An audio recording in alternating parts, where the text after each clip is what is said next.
And a convert is always far more knowledgeable than a person who's born into something. So that's all the more reason. Thank Well, thank you, Mudit, for starting us off. And we are excited to get started today. And today we're going to be talking about 10 reasons why we need to rethink what we eat. And we've got with us Poorva Joshipura, who is the Senior Vice President of Peta Foundation. So this is going to be an eye-opening talk, and it will lead a lot of readers to re-examine and modify their eating habits. We're also going to explore a lot of the larger philosophical questions on whether humans are meant to consume meat, eggs, or dairy, and the consequences of where we are headed if our dietary habits and current trends do not change. So Poorva has been working in this area forever. She started at the age of 23 when she joined, but she joined PETA much, much earlier as an intern when she was only 16. She got her hands on the PETA's Animals Time magazine, and now she is 44, so she's been part of the PETA family for more than half of her life. She is now the Senior Vice President of International Affairs for the PETA Foundation, which is based out of the UK. She has previously served as the Chief Executive Officer of PETA India and now serves on PETA's India's board. She is also a former co-opted member of the Animal Welfare Board of India. She's worked on animal protection for over 20 years. She is the author of her new book, which is called A Moment of Taste: How What You Eat Impacts Animals, the Planet, and Your Health. It is a book that encourages vegan eating, and it was published by HarperCollins India. So before we get started, I want to ask all of you a question. I've been using PETA, PETA, PETA. So how many of you can tell me the full form of PETA before we actually begin this talk? Would love to know from you, as we understand from Poorva how she got involved with PETA and where she's now. Over to you and welcome, Poorva. Oh, thank you. Thank you so much. So did anyone have any ideas then? I'm not able to see if anyone answered. No, I don't see any answers. I just see that the pandemic, people for ethical treatment of animals. Absolutely. Well, Mudit's our big fan, so that's cheating. That's cheating. Mudit already knows that. But yes, it's people for the ethical treatment of animals. And by ethical, our motto is that animals are not ours to eat, wear, experiment on, use for entertainment, or abuse in any other way. And that means that animals exist for themselves on this planet, the same way we exist for ourselves. They don't exist for our pleasure, for our whims, for us to use and abuse. So that's really what all of the work that PETA does is. It's based on that principle. And I wanted to ask the people who've joined in another question, which is, do they know what is speciesism? Okay, interesting. Speciesism. All right. So as we get answers on that, we'd love to hear your story, how you got involved, Poorva. Well, I got involved. My family has always been caring for animals. My grandmother especially was, she would be the type of person who would put a spider outside gently, rather than kill the animal. So I always saw that. But I grew up eating meat because even though I'm from a Gujarati family and traditionally we don't eat meat, I grew up in the United States. And back then, eating meat in the US was very, very common. And I did it as well. I didn't think much about it, really, even though I liked dogs and cats and I liked animals. I still ate animals, and I really didn't even see the disconnect until a friend of mine said, we were kids and we had gone on a school field trip and we came together at a food court in a mall. And she went to go get some food. She got something vegetarian. I went and I got a chicken burger from McDonald's.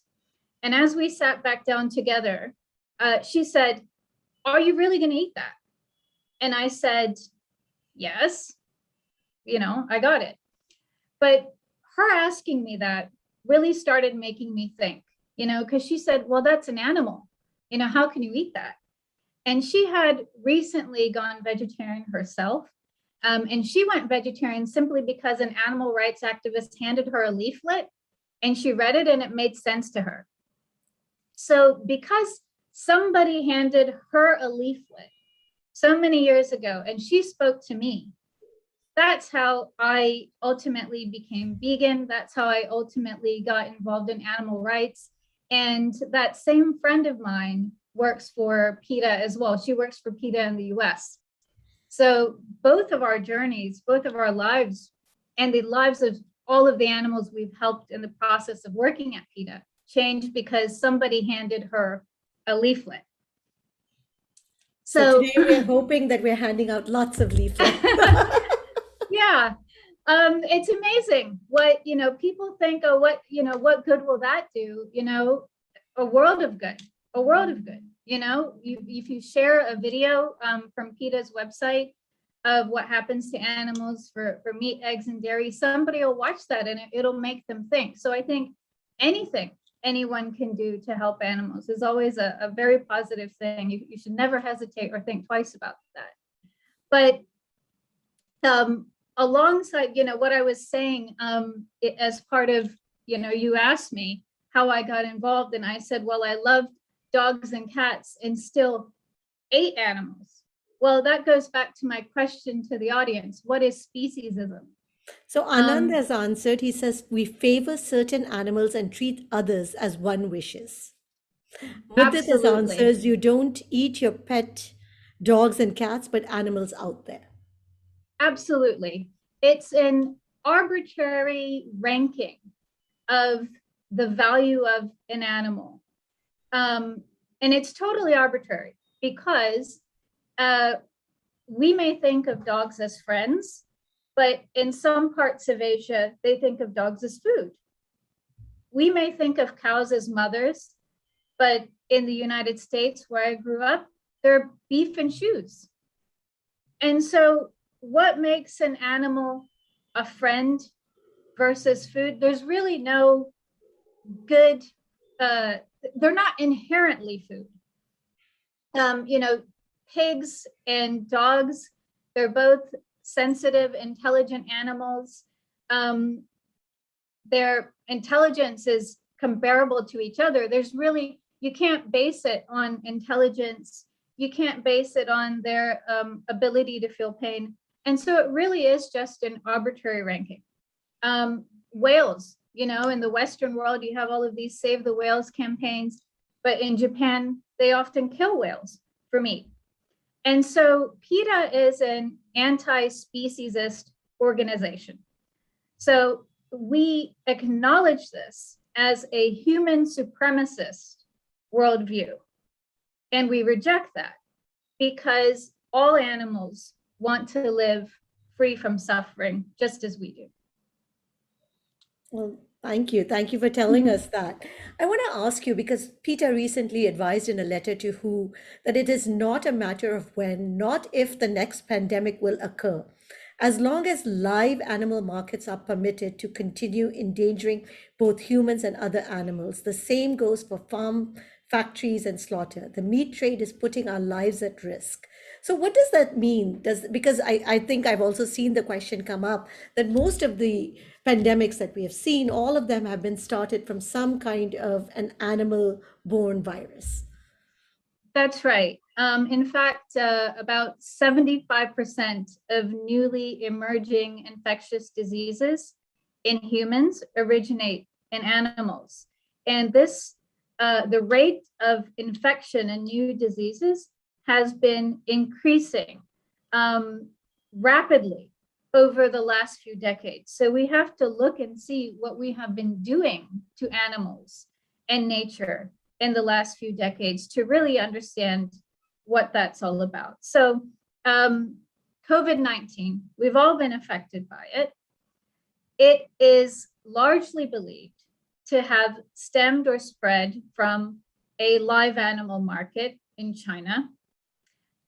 Same kind of market is where we got SARS, but there's also bird flu, swine flu, bird flu. COVID-19 has I don't know, maybe 3 to 4% mortality rate. Of course, something around there, it's questionable. They're still figuring it out, but roughly that level of mortality rate. Bird flu, H5N1 bird flu has a 60% mortality rate.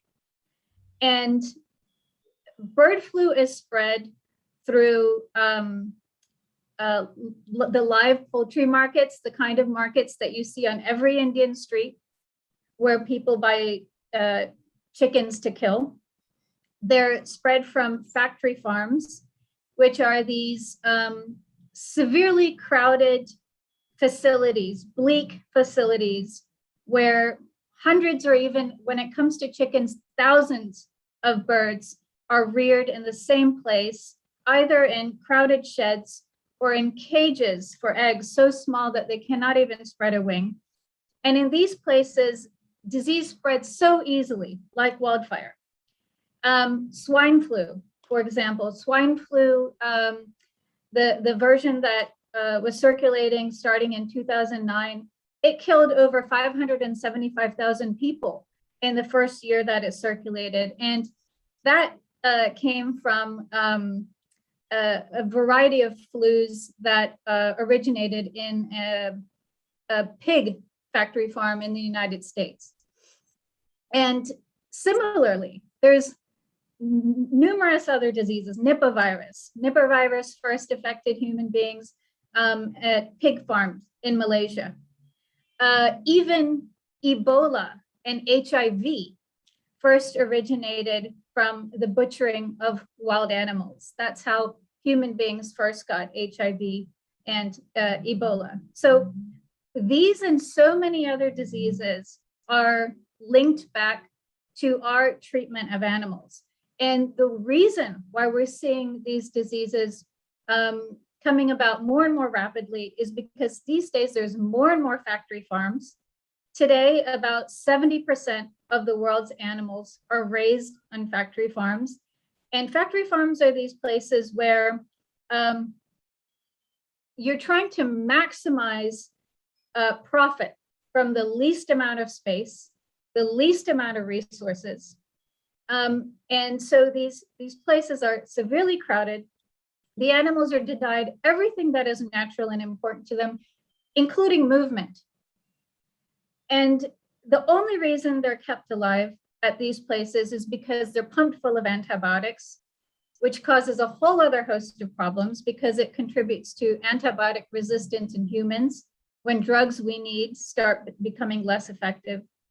So we have more factory farms, we have more live animal markets, such as those you see all over India, the ones that you've seen in China, and more slaughter of animals. We're killing more animals today than we ever have before in all of history.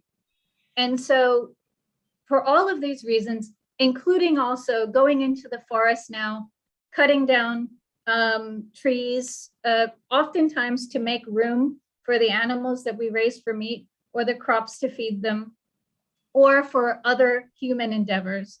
We're also getting closer and closer to wildlife in a way that we never did before, where we're seeing outbreaks of Ebola and that kind of thing. So that's where it all comes from. PETA has been shouting for decades, warning really, because we have had warning shots. COVID-19 was not a surprise. It shouldn't have been a surprise because we've already had SARS, we had bird flu, we had MERS, which comes from camels. We had so many other warning shots. So we should have seen it coming, and we will see another one too. In fact, all bird flu has to do is mutate so that it becomes more easily transmitted between person to person than it does now, if we don't change things. So, you know, it is in our best interest to have the animal's interest in mind. So, you know, when we talk about animals, and of course the word cruelty is always used, is there anything, I mean, in the sense that any killing of animal is cruel, is there something uncruel? Because, you know, people use those words kind of synonymously, that is there an uncruel way to have meat? Well, does does anybody in the audience, have you ever heard of the concept of the golden rule? They used to tell us this when we were children in school. Have you heard of the golden rule? No? So they used to tell us, do unto others as you would like to be treated. That is the golden rule. And when we were little kids in school, they said, that is so important. Do unto others as you would like to be treated. And we can understand what is cruel if we apply that in our consideration of animals too. If you are an animal and if you would not want that done to you, neither does the animal. And killing is just one part of it. Killing is, quite honestly, the level of cruelty we force animals, especially animals used for food, to endure. That is almost, I'd hate to say it this way, but almost like a relief. Because everything that happens to that animal up to that point is worse than death. Whether it's, because if we take, for example, chickens used for eggs, these are among the most abused animals on the planet. They also ultimately end up slaughtered, but during their lifetime, during the 18 months or so that they're alive, they are confined to wire cages so small that they cannot even spread a wing. And they're confined in these cages in rows and rows by the thousands and thousands. The feces from the birds on top is falling onto the birds below. Because they're unable to move, their bones are deteriorating, so they commonly suffer from fractures. Because they're made to produce such an unnaturally high number of eggs, their wild ancestor would produce 15 in a year. These days, they produce more than 250. And so that also takes up the calcium from their bones. So the life could not be more miserable, and we could not think of a more crueler punishment for somebody, even if we tried. And so it's not just about the death. And this is something I try to remind people also when it comes to things like dairy. It's not just about the death, it's about what happens to the animal in the process of dairy production too, such as having their babies kidnapped away from them so that we can steal the milk. I know it's definitely is very cruel. But there was a word that came up, and I think you spoke about it, that the treatment of animals and the history of women. And I'd like you to talk about that, because I found that very, very interesting, that not so long ago that there was quite a comparison there. Well, yes. I mean, we have the Me Too movement, of course. That is such a vital movement for women's rights. But we cannot call ourselves feminists if we're not also looking out for the well-being of female animals. Because when we think about cows and buffaloes used for milk, when we think about chickens used for eggs, these animals are exploited because they are female.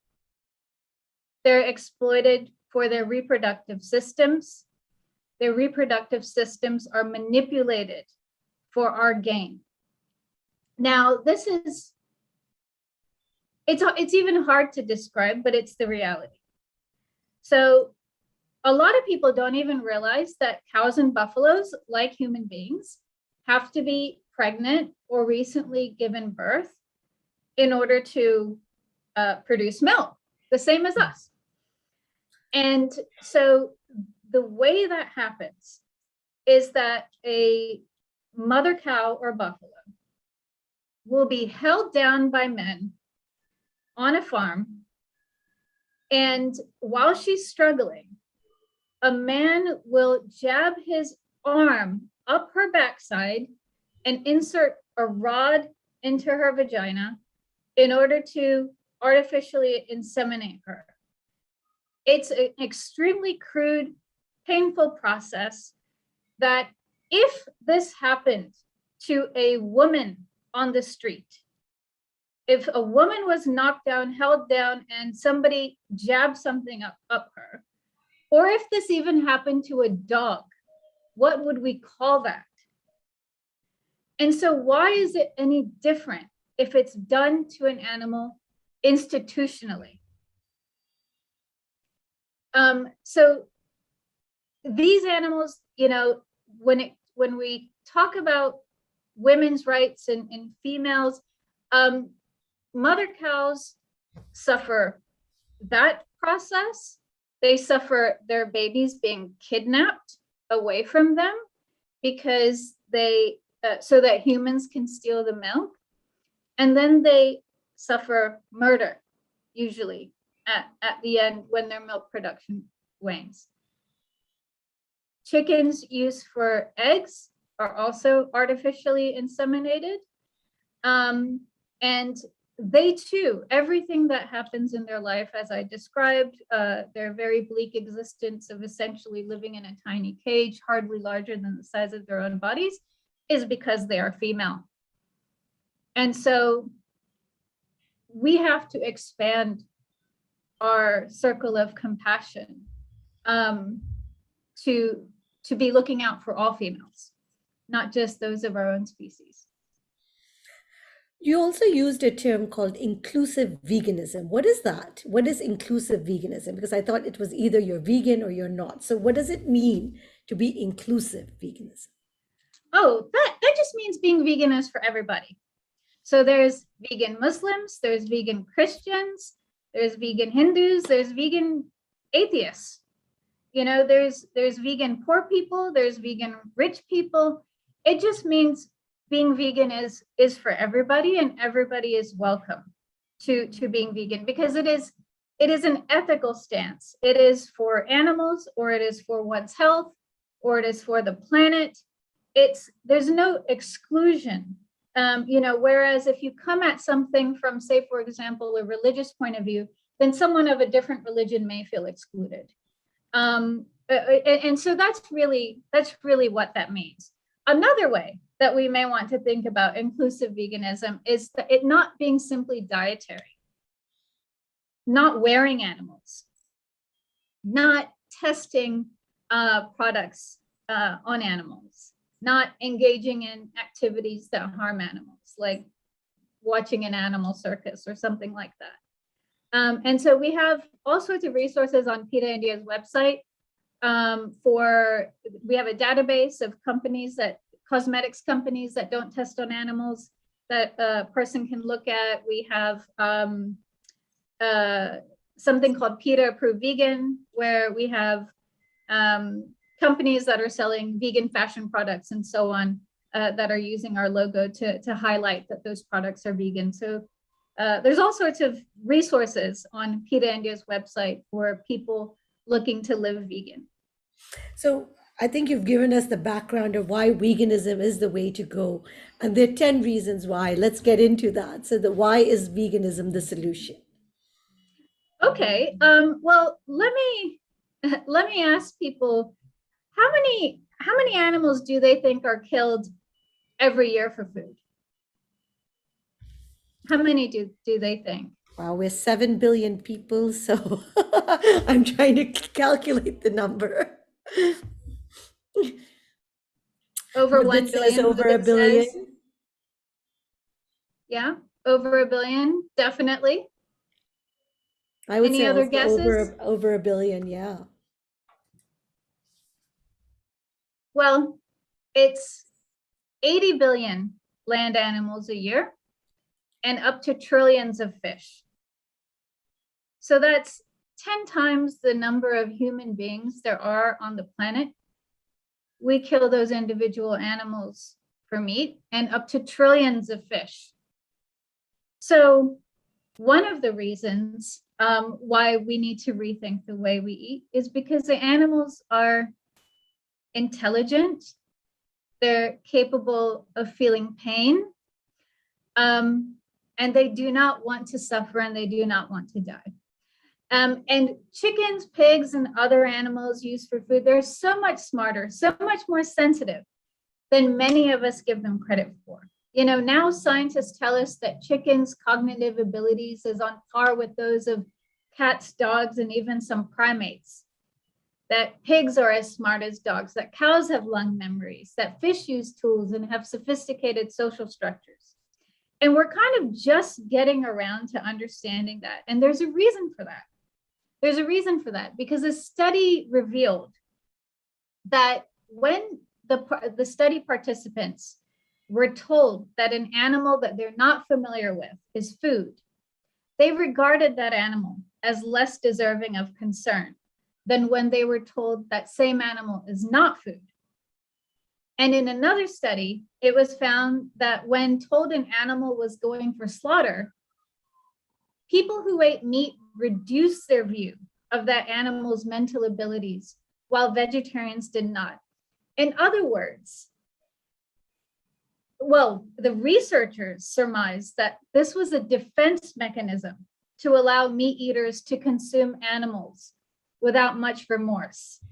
And so if we acknowledge that these animals are intelligent, that they feel pain, that they suffer, that they feel joy, that they feel sadness, if we acknowledge these things, then it becomes our moral duty to not cause them harm, to at least take how they feel into consideration.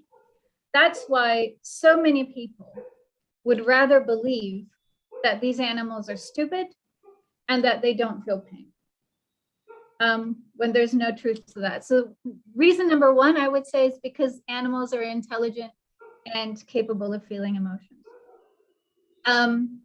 Reason number two is to save animals' lives. How many lives does a vegan save in a year? How many animals' lives does a vegan save in a year? Any guesses? I would say the same 80 billion, if half the people are. 80, well, yeah. If everybody went vegan, it would be 80 billion saved. That's true. It could be a lot more than the number I'm about to give. That's true. It's up to 200 animals a year we can save by being vegan. And so when people say, oh, you know, these animals are killed anyway, you know, suddenly they forget the rules of supply and demand and how that works when it comes to animals. But they say, oh, these animals are killed anyway, or what difference, you know, do I make? A lot.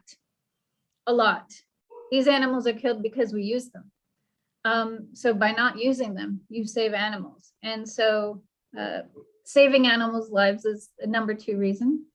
Stop animal suffering is, of course, a reason. You know, these animals, they are denied everything that is natural and important to them from birth to death. They're not allowed to have any control over their lives. They're not allowed to make any decisions for themselves. They're not allowed to raise their young. In factory farms, they're confined to cages and crates and sheds where they're not even allowed to move. They're forced to sit in their own filth.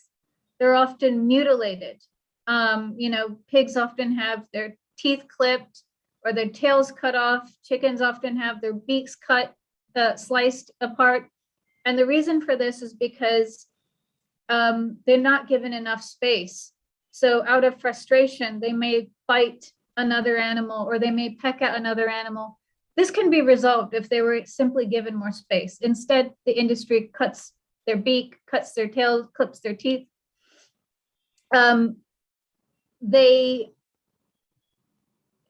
not even provided food they like to eat. They're often provided ground up remains of other animals. That's really what we feed a lot of the animals who are farmed, ground up remains of other animals. And then at the end of this utterly miserable life, they're often thrown onto trucks. It's a miracle if they don't break their bones in that process, and then have their throats slit in full view of other animals. So increasingly people are saying this is not okay.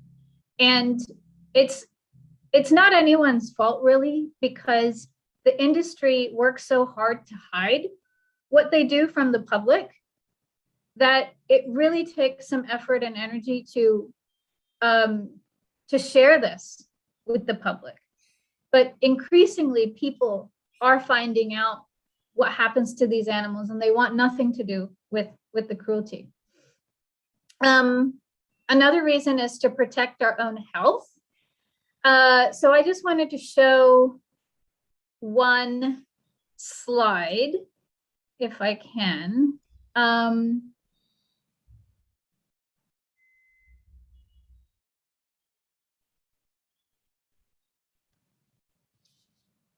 Okay, so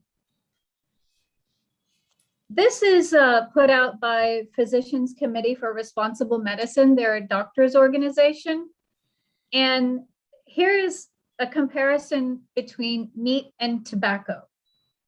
We all know we shouldn't smoke. But if you see the kinds of cancers that meat is linked to, and the kinds of cancers tobacco is linked to, then you have the heart disease, you have decreased bone health, you have stroke.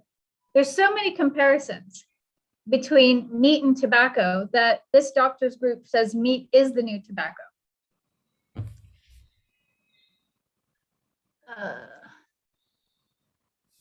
When it comes to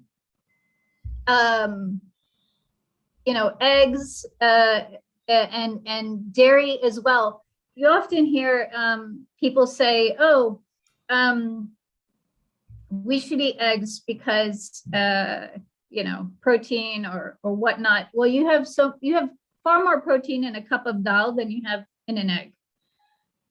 So that's a myth. But a lot of the information that we think about these foods comes from the industry itself. So the egg industry itself is telling people they need to eat eggs, or the dairy industry itself is telling people they need to consume dairy. But when doctors have studied the real effects of these foods, eggs, they contain a massive amount of cholesterol, with 60% of calories from fat, much of it saturated. And so various studies have shown that a study showed that people who ate the most eggs increased their risk of heart disease by 19% and the risk of diabetes by 68%. And that diabetics who ate the most eggs increased their risk for developing heart disease by an incredible 83%. And egg consumption has also been associated with colon, rectal, bladder, and prostate cancer. People understand about eggs. They get a little bit confused when you start talking about milk. So the best way that I can explain about milk is it is the perfect food for a baby cow. Unless you're a baby cow or a baby buffalo, that's not your food. So human beings produce milk for their babies. Rats produce milk for rat babies. Cats produce milk for kittens. Dogs produce milk for puppies. Then cows don't suddenly produce milk for humans, and buffaloes don't suddenly produce milk for humans. They also produce milk for calves. And this is also infant food. Humans don't need milk after infancy, the same way no other animal needs milk after infancy. And so when we consume milk, and these days we are consuming more milk, more cheese, more yogurt than we ever have in all of history. So when we consume these huge amounts of dairy products, we are actually making ourselves susceptible to what doctors now tell us is, well, dairy products are a top source of saturated fat in the diet, contributes to heart disease, type 2 diabetes, other health problems. And a paper that was published in the American Journal of Clinical Nutrition explained that osteoporotic bone fracture rates are highest in countries that consume the most dairy. And there's a reason for this. Is it because dairy, yes, it contains calcium, but it also contains animal protein. And animal protein, such as that found in milk, results in the leaching of calcium from our bones. And this is because of a kind of acid-base imbalance it creates in the body. So then our bodies then use the calcium from our bones to kind of combat this condition. And this is something that increasingly people are discovering, not only through science, but their own health. You know, they're seeing improvements in their own health when they stop consuming these products. So that's another reason. Health was the other reason. Let's see. There's so many reasons to stop global warming. So I wanted to ask everybody, what do they think causes more greenhouse gas pollution? Is it meat, egg, and dairy consumption? Or is it the transportation sector? Or meat and egg and dairy production, I should say. Or is it the transportation sector? Definitely the meat and the Well, factory. obviously, because I wouldn't have asked the question otherwise. So, yeah, according to the United Nations Food and Agriculture Organization, meat, egg, and dairy production is responsible for about 14.5% of global greenhouse gas emissions. And there has been new analysis that says that it actually should be about 16.5%. But even the 14.5% figure is by an estimate greater than all of the world's transportation systems combined. One of the reasons is because all of the ruminant animals, that is cattle, sheep, goats, we deliberately breed them in order to use them for dairy or in order to kill them for beef and leather and so on. And because of the huge numbers of animals that we create for our own purposes, these animals emit huge amounts of methane. And methane is the most potent greenhouse gas, which helps contribute to climate change. So that's one of the reasons why the emissions are so damaging from the meat, egg, and dairy industry. Another reason, reason number 6, is to conserve water. The rearing of animals for food uses up a mammoth 1/3 of all of the world's freshwater resources. So if we think about how, especially in India, we have so many people who are facing water scarcity at all times, but we put animals used for meat, eggs, and dairy first in line for that water, while us human beings suffer. And it's a similar kind of thing for food. So reason number 7 is to address world hunger. Because while 690 million people in the world lack enough food to eat, 1/3 of the world's cropland is used to feed cattle, chickens, and other animals reared for food. And you might think, so am I suggesting that we don't feed the animals? No, but these animals are deliberately bred only to be killed. And when you think about how inefficient it is to first feed an animal, let's say a cow, first feed a cow for what at the end is just a little bit of meat, we can see how inefficient that system is. So, you know, the research says that if everybody stopped eating animals, then we would have enough crops to feed an additional 4 billion people. So meat, egg, and dairy consumption is quite directly linked to world hunger. Then reason number 8 is because, well, I should ask, what do people think that not eating meat has to do with saving the tiger. What's the connection? We won't cut down as many forests for animal rearing. Yeah, Okay. totally. Totally. So what happens right now? It's mind-boggling, but systems that are linked to what's called animal agriculture, that is related to the breeding, rearing, and slaughter of animals for meat, eggs, and dairy, and other animal-derived products.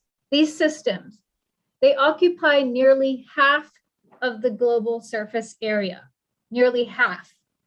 And at the same time, 83% of all agricultural land is occupied by facilities linked to the rearing or feeding of animals used for food. So all of this land is land that was once used to be forested. And now a group of scientists are warning that meat, egg, and dairy consumption is the largest threat to most plant and animal species through the land that is cleared to rear animals for these industries, for the crops to feed them, and their other environmental impacts. We see this particularly in the Amazon, where huge amounts, so much land has been cleared in the Amazon rainforest for cattle, for beef and leather, that it's the equivalent of, if you were to put all of the forest and the whole of the European Union together, that's the amount of land that has been cleared in the Amazon to raise cattle for beef and leather. So it really is. I mean, one researcher said it quite rightly. He said, now we can say only slightly fancifully, you eat a steak, you kill a lemur in Madagascar. You eat a chicken, you kill an Amazonian parrot.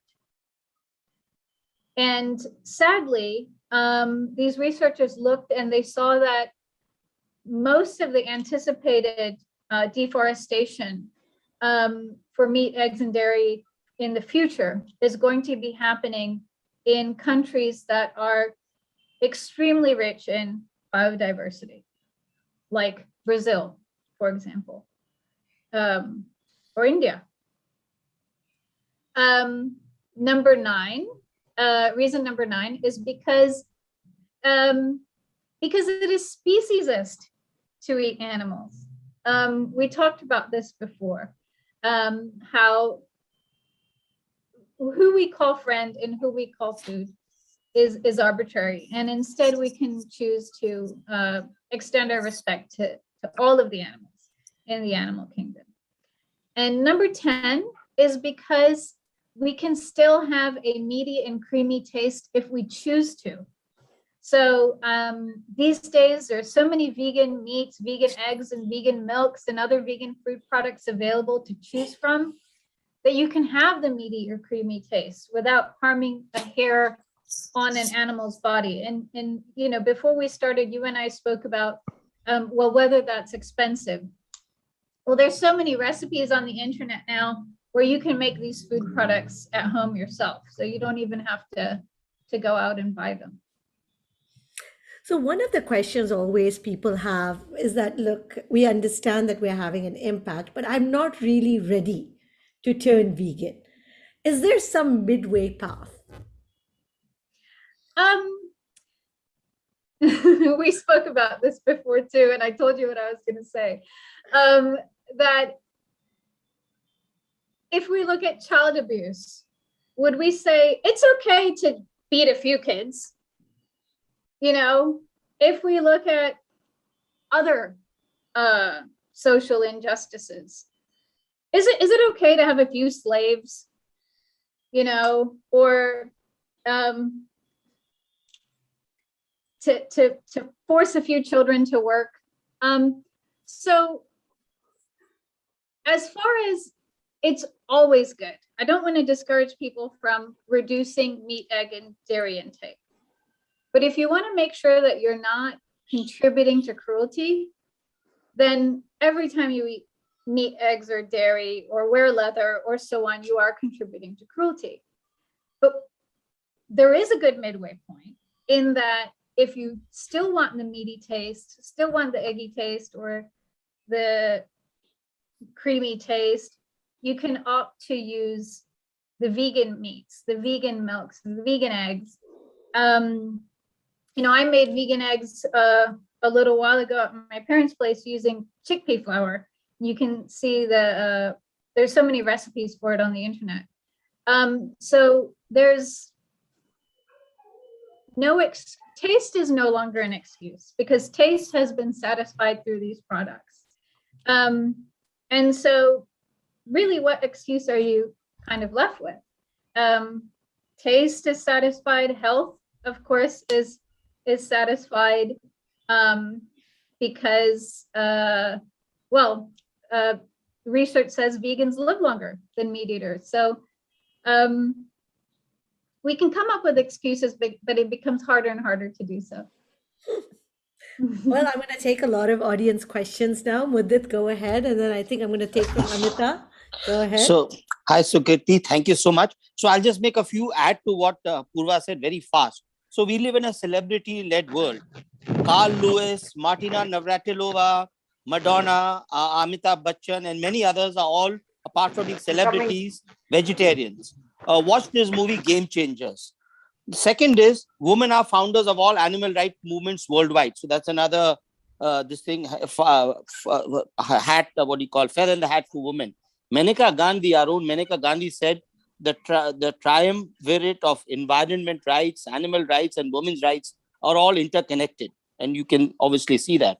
So I would just like to tell our meat eaters, and that's fine. I'm okay with it. But watch what you're eating. Put a camera in a slaughterhouse and see how your meat is coming from. See, like you can watch in a fruits and farm, vegetables in a farm. See where the meat is coming from. Excreta is also mixed with the meat because the animal, when he is killed like that, he's shitting bricks. So and fed a cocktail of antibiotics, which is also very unhealthy. There was a path-breaking book, and there are many this thing which the impact is less felt if you watch a video. Is A Diet for New America by John Robbins in the 80s. He was the CEO of the Baskin-Robbins family, and he walked away from it all. And I would like to just conclude by saying, watch Ingrid Newkirk's documentary on YouTube called I, An Animal, and you'll know more about it. And finally, an exercise for everyone at home. Just imagine, close your eyes in a, say, 100 square feet room. Imagine if there are 50 of you there living all your life, eating, pissing, shitting, coughing, whatever it is, until you're slaughtered, how unhealthy it is. And that's the kind of factory farm meat you're eating. If you eat free-ranging meat, it's much, much healthier, but that's your individual choice. But factory farm meat is a cocktail of antibiotics. Thank you, Sukriti. Sorry for... Go ahead, Amita. Yes. Hi, Sukriti. Good evening. Wonderful topic, wonderful session, great speaker. I just have some questions on this. I regard milk is healthy, eggs is also, but we have a lot of manslaughter, cruelty of animals.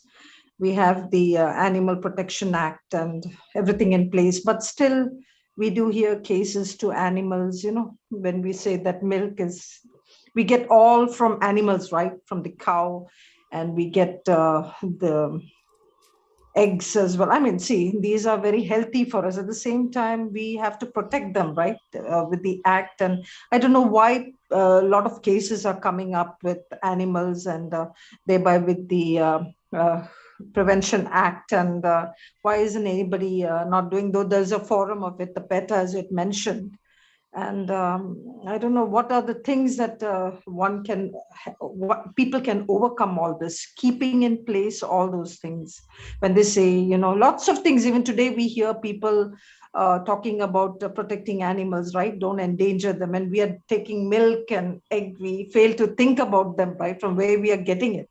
But see, they're also humans by the end. And we see a lot of cases. We hear a lot. We see on Instagram, people posting pictures. So I was just wondering, how, what best can we do and overcome, or how to make people, alert?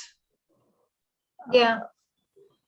Well, hi, nice to see you. Hi. Sorry. Video. Good evening. Hi, good evening. Oftentimes, laws which are in place really just give people a false sense of confidence in buying these different types of products. In my book, For a Moment of Taste, I have an entire chapter on so-called humane foods, and where time and time again we've done investigations on farms, and whether it's dairy farms or pig farms or chicken farms or whatever it is, that claim to have so-called higher welfare standards than other places. And every single time we have found appalling cruelty. And I think one of those reasons is because whatever standards these places have, even if they were followed, would fall far below what anyone would consider an acceptable way of treating an animal, because of the inherent cruelties that are there in the system of producing these foods. The other reason is because we are expecting the same people who are abusing these animals, who are going to use these animals, to slaughter these animals, to somehow turn around and to treat those animals with kindness. It's just something that we have found time and again, this idea of a humane or better way of doing it, to be more something that we as consumers hold on to try to make ourselves feel better, rather than it ever being the reality of the situation. And as far as like the health aspects of egg and dairy, I know that we have been taught that all our lives. But I would invite you to look at two websites. One of them is by an Indian organization called Sharan. It's run by Dr. Nandita Shah. She has turned around the lives of so many people, whether from diabetes patients, cancer patients, and so on, by prescribing a whole foods plant-based, that is vegan diet. And just reading their testimonies and seeing what she says about this, I think will be quite eye-opening for you. And the other website I would recommend is Physicians Committee for Responsible Medicine. They're a group of doctors, and they put out nutrition information on and new studies that are coming out on these foods. Well, we've had Dr. Nandita on our show, so we'll share the link of the video. So she was also very much a proponent that we do need to go vegan, and that our bodies are not meant to consume milk and dairy products. Suman is asking this question: can you please share some info which compares animal protein and vegan protein, which will be convincing to stop dairy and meat eaters? Yeah, sure. This protein thing, it is such a brilliant marketing mechanism for the meat and egg industry. They have latched on to this one thing, protein, protein, protein, to the point that I think a lot of people don't know that all plants contain protein. All plants. Anything you eat contains protein. That's a plant. You have more protein in a cup of dal than you have in an egg, or especially soya chunks that many of us use in our cooking. Those are completely protein packed. In fact, the bigger concern is having too much protein. It's hard not to get enough protein in your diet. Most of us probably have never met anybody who's protein deficient in our lives, like never come across them. Yet we have this bizarre fear of Because we're not given getting enough this protein. theory, right, that you have to have so many grams per weight, Yeah. and you have to So have so much protein, that dal is not a complete protein. As a vegetarian, you're not getting enough B12. So you have all of this stuff that's going in your mind that when you count it up, it says that, okay, I'm not getting the total grams I need. well, if you have too much protein, you actually end up with kidney stones. You actually end up with a lot of the problems, that we see, because you actually only need a small amount of protein. You don't need excess protein. Excess protein actually causes problems in our body. And so, and as far as getting enough protein, a varied plant-based diet of whole grains, vegetables, beans, it can easily meet your daily protein needs without risking the other stuff that animal products bring to the plate, such as, increased risk of heart disease or increased risk of diabetes or certain cancers and so on. So as they say, too much of everything is not good, right? Like, Yeah, but I'm it's thinking how much incredible. we have to, yes, the contents of the protein in food, we have a number there, but how do we control that? Yeah. I mean, it's incredible how these industries have really latched on to this one word, and to the point of making people feel like it's the only source of protein, when there's chickpeas, there's peanuts, there's lentils, there's tofu, there's broccoli, there's so many high protein vegan foods. So as we're coming to the end, any last thoughts that you'd like to leave us with as we end for today, and as we are going into the very festive season here? Well, first of all, happy Diwali to everybody. I hope everybody's going to be distributing vegan sweets. That's very tough. I was just thinking about that, because I was thinking how much, even in our sweets, when we're talking about it, there's so much milk based. Yeah, well, there's a place in Coimbatore called Vijay Sweets. The whole place is vegan, all traditional Indian sweets, all vegan. And I think there's a place in Pune too, maybe Mudit knows, he probably knows, but increasingly, we're seeing even, vegan Indian sweet shops come up. And there's lots of recipes on the internet anyways, for anybody who wants to make vegan sweets for Diwali. But I just wanted to remind everybody of the power that each one of us has to make a tremendous difference in the lives of animals, literally the difference between life and death, just by making simple decisions in our life.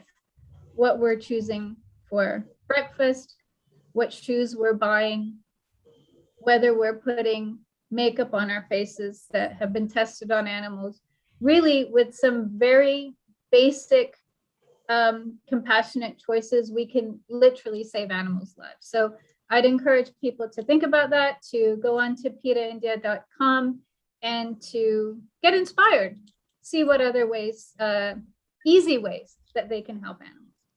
Well, thank you so much, and thank you everyone, and we wish everyone a very happy holiday season.